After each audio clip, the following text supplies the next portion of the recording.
По большому счету, ждать или не ждать игру зависит лишь от одного аспекта, а именно от вашего отношения к оригиналу. Понравилась ли вам игра или вы задушились и скипнули ее в самом начале? Вот и весь ответ. Ожидаемо Death Stranding 2 банально больше, лучше, проработаннее во всех отношениях. Концепция, движок, механики были готовы еще со времен первой части, и разработчики сосредоточились на глубине и качественной проработке всего, что уже есть. Поговорим с вами обо всем новом, что появилось в игре, например, о природных катаклизмах. Спойлер, это очень круто. Немного поностальгируем, повосхищаемся визуалом. Короче говоря, будет интересно. Поехали. Главный парадокс первой части Death Stranding заключается не в хитросплетениях сюжета, как кто-то мог бы подумать, а в том, что игра, которая по своей сути об объединении людей, как в повествовательной части, так и в геймплейной, стала на релизе игрой, разделившей геймеров на два диаметрально противоположных лагеря. Кто-то ожидаемо плевался и обидно обзывал игру нудным симулятором доставки при каждом удобном случае. Дескать, перехайпленный геймдизайнер не затащил на этот раз. Ну а кто-то ожидал условный Metal Gear 6, но получил неторопливую игру про курьера в полях. Иные игроки, напротив, восторгались и наслаждались геймплейными инновациями, атмосферой и классической кодзимовской шизой. Вышедшая в начале ковидной эпопеи и отчасти пророчески отразившая ее, Death Stranding всех разделила, да, но потом, когда хайп поутих, когда самые громкие ненавидящие переключились на очередную жертву, спустя время все больше и больше людей стали открывать для себя эту странную, уникальную и умеющую удивлять игру. На данный момент в Steam у нее 92% положительных обзоров, люди уже понимают плюс-минус, чего ждать от продолжения, поэтому такой ситуации с завышенными ожиданиями, как ранее, не будет. База поклонников у франшизы уже сформирована, так что все будет хорошо с общественной реакцией в этот раз, надеюсь. Лично для меня оригинальная игра ценная и прекрасное воспоминание, и судя по тому, что я вижу и слышу, продолжение будет еще глубже, красивее, масштабнее и продуманнее, что не может не радовать, конечно. Сходу вернемся к главному для некоторых вопросу из начала видео. А понравится ли тебе Death Stranding 2, если первая часть не зашла совсем, ну или задушила на первых порах? Ответ почти однозначно нет. Ну а почему так? Тут несколько моментов. Во-первых, игра — это прямое продолжение первой части, то есть как минимум сюжетно вы будете в растерянности. Конечно, на главном экране у вас будет возможность посмотреть краткий пересказ оригинальной истории, но кого вы обманываете? Это просто капля в море. Если общий сюжет хоть как-то и можно понять, но с персонажами, их взаимоотношениями все сложнее. Нужно смотреть, скажем так, чуть более продолжительный ролик, благо недостатков в сети их нет. Ну или лучше всего играть одно из двух.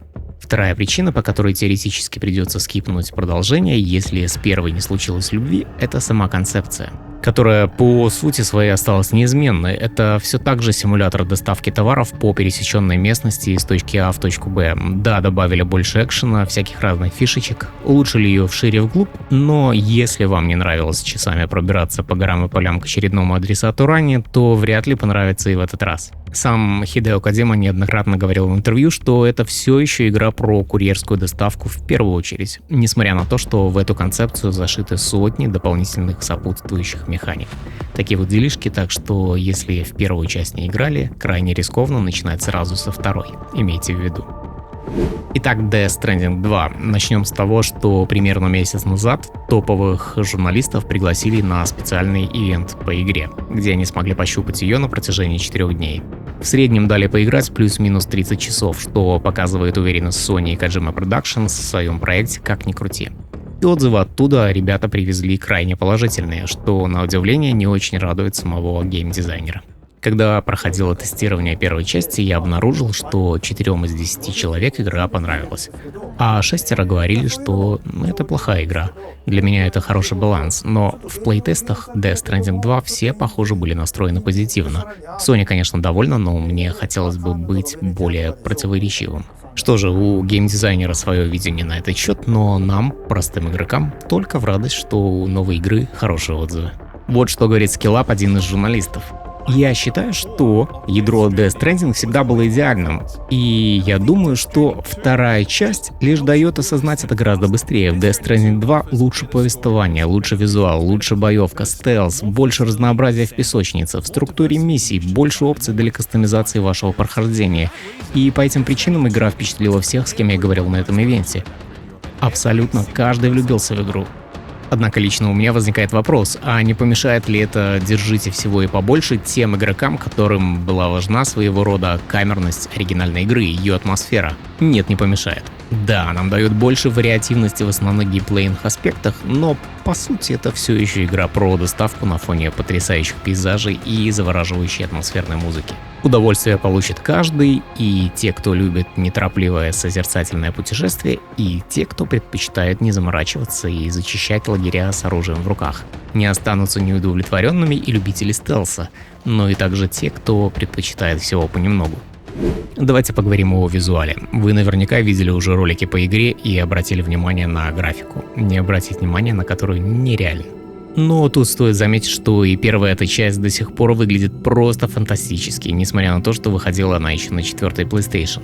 Движок тот же, Decima Engine, его последний раз мы увидели в Horizon 2 Forbidden West, конечно, его изрядно подкрутили под текущее поколение консоли, однако разработчики отмечают, что разница между поколениями не такая большая, как кажется. Поэтому, что касается технологической части, кардинальных изменений а-ля «Небо и земля» ожидать не стоит. Поймите правильно, игра выглядит потрясающе, просто основные силы команды были брошены на арт и стиль, на дополнительные эффекты, влияющие непосредственно на геймплей, типа камнепада, землетрясений, пожаров, разрушаемости, физики жидкости и частиц и так далее. Про ролики на движке говорить смысла особо нет, они говорят сами за себя. Анимации, свет, режиссура просто топовые. Будет 2 графических режима на базовый PS5. Режим производительности на 60 кадров в секунду и качество на 30. Все по классике. По поводу про консоли пока непонятно, что там, но скорее всего будет все тоже по классике. 60 кадров в секунду с настройками режима качества. Поигравшие говорят, что периодически дыхание перехватывает от красивейших видов в буквальном смысле. Ну а тот же Skillup рассказывает, что примерно на 20-м часу игры будет определенный босс. Так вот, графически в этом фрагменте это что-то с чем-то. Говорит, что подобного не видел за всю свою игровую жизнь. Ну, правда это или нет, увидим на релизе, но на данном этапе за визуал переживать не стоит совершенно точно. Все очень красиво и плавненько, со стабильной частотой кадров. Поговорим немного о сюжете, но тут будьте осторожны, постараюсь без спойлеров, однако кое-что может быть спойлером само по себе, например, место действия игры. Так что на свой страх и риск. Сюжет продолжается спустя 11 месяцев после событий оригинальной игры. Сэм Бриджес живет спокойной жизнью вместе с Лу, который уже не младенец в капсуле, а подросший ребенок, на границе с Мексикой. Однако по поручению Fragile он оказывается непосредственно в самой Мексике, где был замечен монстр BT. И вот там случается что-то такое, какой-то инцидент, который переносит его в Австралию, в которой и будет происходить большая часть событий игры. Все так же нам нужно будет пройти по всему материку, попутно объединив раздробленное поселение. Звучит не сильно захватывающе на словах, однако поигравшие говорят, что самое начало игры — одно из лучших вступлений за всю историю видеоигр наравне с первой частью The Last of Us. Причем, в отличие от оригинальной Death Stranding, игроков не будут душить получасовыми роликами, а практически сразу дадут управление в руки. Как я понял, с большей частью сюжетных роликов мы сможем как-то интерактивно взаимодействовать. Например, иногда камера будет отдаляться, Кодзима называет этот прием камера Питера Джексона, кстати, и мы можем какое-то время управлять Сэмом таким образом. Сюжетная игра подразумевает то, что вы уже знакомы с миром Death Stranding и не тратит время на объяснение базы и знакомством с основными персонажами. Поэтому, повторюсь еще раз, крайне рекомендуется ознакомиться с оригиналом хотя бы на уровне пересказа сюжета на YouTube. Раз уж мы заговорили о месте действия, поговорим о некоторых известных природных катаклизмах. Их будет несколько типов, и все они будут непосредственно влиять на геймплей. Итак, начнем с землетрясения. Они бывают разной мощности. Слабые, например, ухудшают баланс Сэма. Не самое радужное событие, если ты балансируешь над отвесной пропастью, согласитесь. За слабыми обычно следуют более сильные толчки, а они мало того, что могут вызвать камнепад или снежную лавину, так еще и могут изменить ландшафт в принципе, включая разрушение зданий и построек. Еще с первой части мы помним, что изменение ландшафта имело место быть, а во второй мы видим логичное развитие этой механики. Наводнение. Тут все логично. Будет происходить при обильном дожде. Реки расширяются, течение становится опаснее и быстрее, а рандомные мини-цунами сносят все на своем пути, включая транспорт, постройки, ну и Сэма с посылками, оказавшегося не в том месте, не в то время. Двинемся дальше. Пожары. Пожар, он и есть пожар. Стена огня динамически распространяется по карте, зависит от силы и направления ветра, наносит урон как Сэму, так и всему, что попадется в зону ее исследования.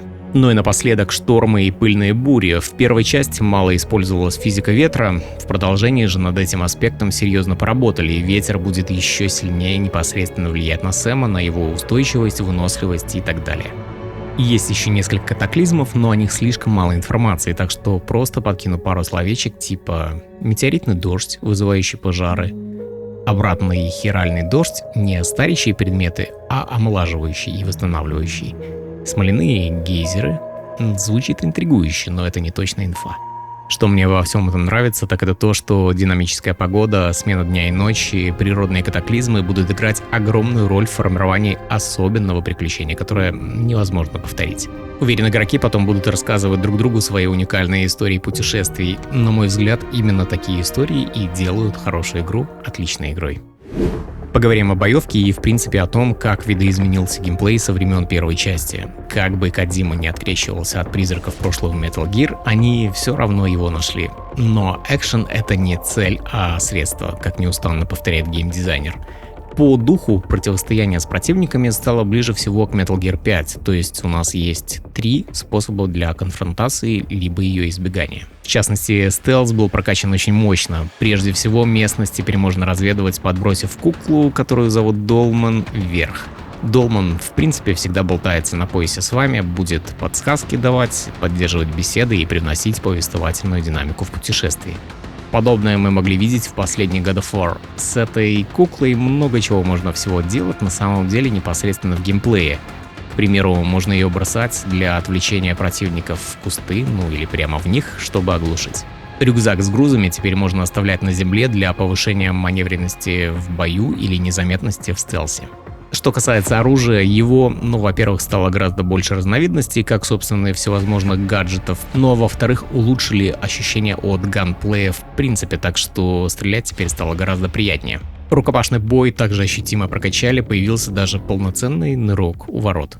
Ожидаемо в нашем распоряжении теперь есть и камуфляжи, и всевозможные гаджеты для стелса. Короче говоря, если вам кажется, что это все вам что-то напоминает, вам так не кажется. В Сэме проснулся дух Снейка не иначе.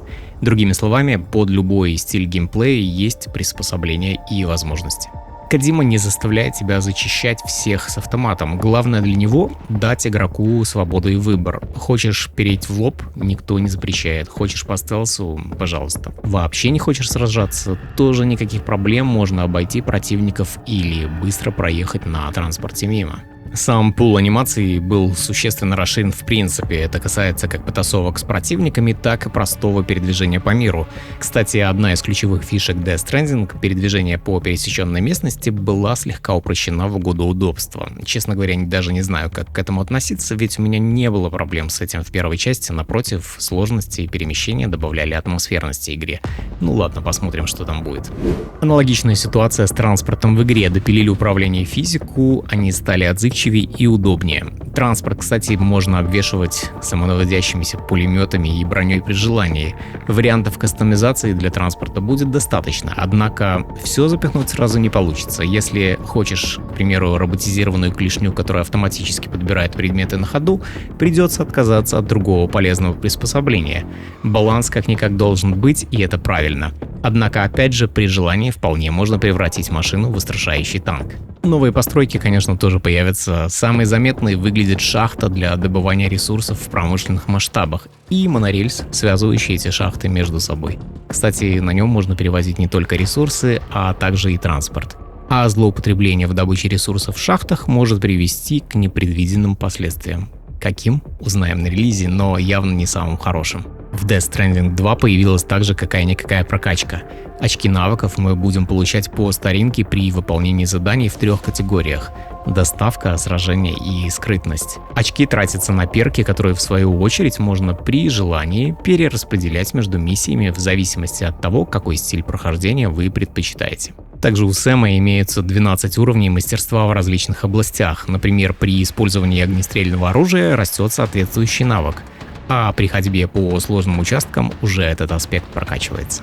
Эти пассивные способности улучшаются по мере того, как мы совершаем то или иное действие, и зависит от того, как часто мы их совершаем. Подобную прокачку мы могли заметить, например, в последней Kingdom Come 2. Лично мне такой подход нравится, глубины прохождения добавит совершенно точно. Давайте немного пройдемся по персонажам. Хидео Коджима вообще находится в уникальной позиции, где он без всякой проблемы может замутить коллаб практически с любой известной личностью в своих играх. Меня это всегда удивляло и восхищало, и Death Stranding 2 не исключение. Огромное количество актеров разного ранга, всевозможных медийных деятелей тщательно отсканированы и задействованы в проекте как на основных ролях, так и на второстепенных. И смотрятся они там, признаюсь, довольно органично. К примеру, актер Лука Маринелли, который, по мнению Коджимы, внешне похож на Снейка, получил роль Снейка в своем роде, но не Снейка, конечно, а персонажа, которого зовут Нил, и он сюжетно и концептуально как бы замена персонажа Мадса Миккелсена из первой части. Но отрицать сходство со Снейком было бы глупо, конечно. Короче говоря, геймдизайнер делает, что хочет, и остается только порадоваться за него и возможности, которые ему доступны. Нам же с вами лучше по факту. Ну а сцена с Tomorrow — это вообще что-то с чем-то. Интересно, сможем ли мы использовать ее как компаньонов в МГС 5. Ну а по музыкальной части и саунд-дизайну все должно быть как всегда четко. Музыка всегда играла огромную роль в проектах Коджимы. Кто в первую часть играл, примерно понимает, о чем речь. Нас ждет огромное количество атмосферных песен в самых разных сценариях. Песни, кстати, теперь можно слушать во время путешествия с помощью портативного плеера а-ля Walkman. А музыка при перемещении динамически будет изменяться как в зависимости от ситуации, в которых оказался Сэм, но также в зависимости от того, где вы находитесь. В горах ли, возле реки, в ущелье, ну и так далее. В каких-то моментах добавится немного барабанов в саундтрек, в каких-то пианинка заиграет. Сбирается Сэм на гору, и перед вами открывается потрясающий вид. Музыкально это тоже обыграется. Ну вы поняли, полная динамика саундтрека, помогающая сделать атмосферу игры еще атмосфернее. Ну и напоследок пару слов о фоторежиме. Он прекрасен, конечно, вы только взгляните, как позируют местные девушки на камеру. По-моему, комментарий излишни. Вот что называется аутентичное внедрение необязательных, казалось бы, функций прямиком в геймплей. Ну что же, ждать осталось уже меньше месяца, игра выходит 26 июня на PlayStation 5. Правда, те, кто заплатит за расширенное издание, смогут начать играть на 2 дня раньше, 24 июня. Дурацкая практика, но что поделать, таковы современные реалии. Журналисты уже вовсю играют, и полноценные обзоры появятся 23 числа. Русская озвучка, кстати, присутствует. Ну а на этом у меня на сегодня все. Спасибо огромное, что смотрели. Если видео вам понравилось, то вы знаете, что делать. Также пишите в комментариях, что вы думаете о новой игре Хидео Коджимы. Будет интересно почитать и пообщаться. Ну а вы находитесь на канале Платоси. С вами был Сережа. Увидимся.